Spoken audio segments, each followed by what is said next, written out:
بسم الله الرحمن الرحيم الحمد لله رب العالمين والصلاة والسلام على رسولنا محمد وعلى آله وصحبه أجمعين. Et j'agrée l'islam comme religion pour vous. Notre Seigneur le Très-Haut dit: Nous avons certes créé l'homme dans la forme la plus parfaite.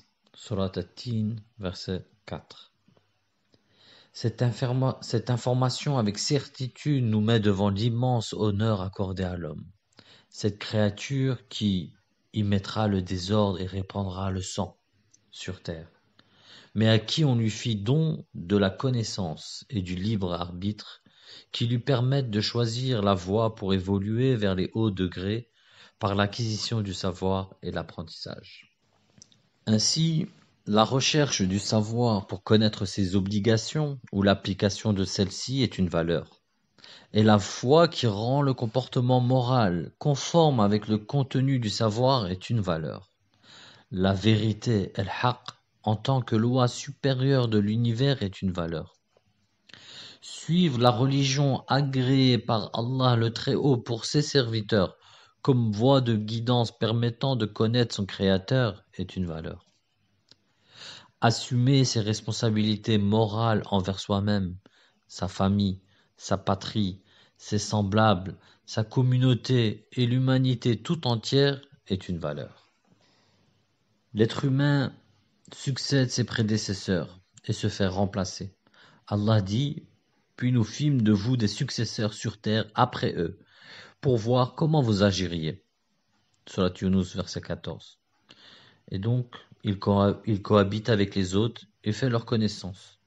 Allah dit: Ô homme, nous vous avons créé d'un mâle et d'une femelle, et nous avons fait de vous des nations et des tribus, afin que vous vous entreconnaissiez. Surat Al-Hujurat, verset 13. Et Allah lui a assujetti ce qui est dans les cieux et sur terre. Il dit: Ne voyez-vous pas qu'Allah vous a assujetti ce qui est dans les cieux et sur la terre, et il vous a comblé de ses bienfaits apparents et cachés. Et parmi les gens, il y en a qui disputent à propos d'Allah, sans science, ni guidée, ni livre éclairant. L'homme possède une double nature. Il jouit du libre arbitre dans le choix de sa voie, et il a aussi la responsabilité de se soumettre avec sincérité à la guidance vers Allah le Très-Haut. Allah dit: Et par l'âme est celui qui l'a harmonieusement façonné, et lui a alors inspiré son immoralité de même que sa piété. A réussi certes celui qui la purifie, et est perdu certes celui qui la corrompt. Surat Ash-Shams, versets 7 à 10. C'est pourquoi l'homme a besoin d'un système complet, de valeurs minutieusement tissées, avec des maillons bien soudés, fondés sur les piliers fermes du Coran et de la Sunna. Elle ne change pas à travers le temps, mais s'adapte au changement sans toucher à son essence, ni son authenticité et sa légitimité. Elle ne se développe pas en fonction des évolutions dans la vie des individus et des collectivités, mais elle se renouvelle selon les évolutions dans la vie des individus et s'adapte aux exigences pour toujours l'orienter vers le meilleur et raisonner son parcours. Un système qui ne perd pas ses caractéristiques, ne voit pas ses valeurs se dégrader et ne s'éteint pas au fil du temps. Car ce sont des valeurs substantielles constantes transmises par la révélation divine et concrétisées dans la vie du messager d'Allah, que la paix soit sur lui, ainsi que dans la vie de ses compagnons.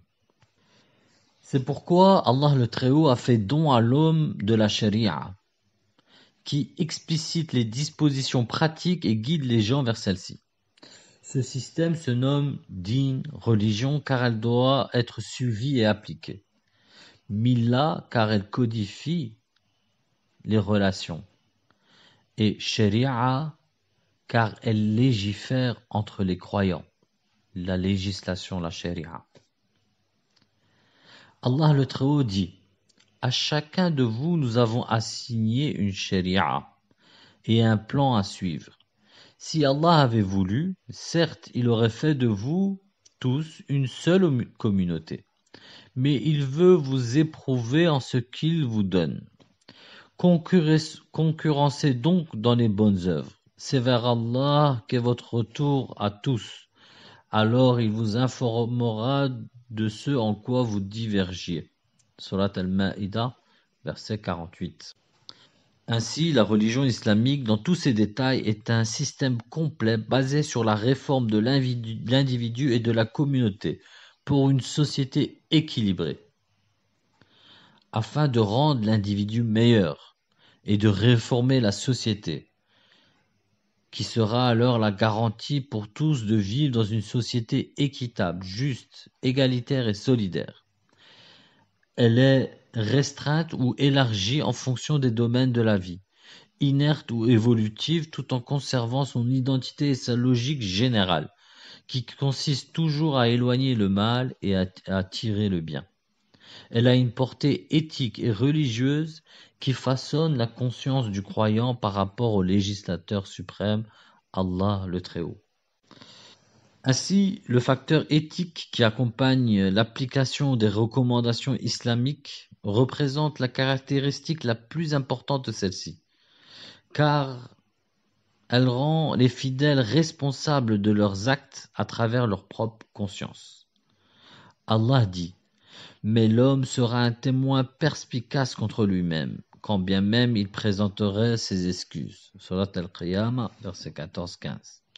C'est pourquoi, en ce qui concerne les adorations, il n'y a point de contrôle du croyant sur son comportement, si ce n'est lui-même après son Créateur.